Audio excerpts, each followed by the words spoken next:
Well, I'm a local boy. I graduated from Liverpool Boys High School in 1969. Unfortunately, I did badly or stupidly in my high school certificate and was not successful in getting into university.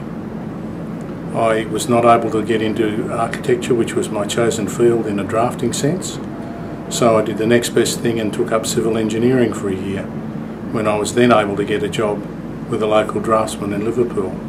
And I undertook an architectural drafting certificate at Granville TAFE for 4 years and was lucky enough to be the dux of the college in 1974. At that time I was working for a builder doing roof conversions of all things, first floor additions, and he offered me a position to run my own practice, and I ran that successfully until 1979 when I joined with Gloria Dangerous, my current partner, and we became Deangious Taylor and Associates Architects. In 1994 I did a master's degree at Sydney University in Architectural Design Science as a mature age student. I enjoyed that immensely. I wasn't expecting to, and I graduated with honours on the Dean's Honours list, which was a very pleasant surprise. And then in 2005 I was able to, through an alternative pathway to registration, become a registered architect in New South Wales, and have been an architect in my own right for the past 6 years. So I've had a very interesting and varied career journey. The architectural industry is somewhat depressed at the moment due to the current economic crisis, which makes life difficult. Our own practice has shrunk about 40% in the last year after having a number of very good years through the stimulus. I believe there is time for a turnaround in the next few years. The new government the state government should be doing some work to attract people in developing, and there is a backlog in need for medium density and apartment dwelling and in many areas of development. So I expect development will improve in the next few years. It's a cycle of unfortunate boom and bust. Architecture suffers at first, but thankfully recovers first as well. An architectural draftsman and a building designer are essentially the same person. They are people who achieve trades qualifications at TAFE, as I did many years ago, even though the courses are somewhat different now. And that, I believe, is either a 2-year full-time course or perhaps a 4-year part-time course.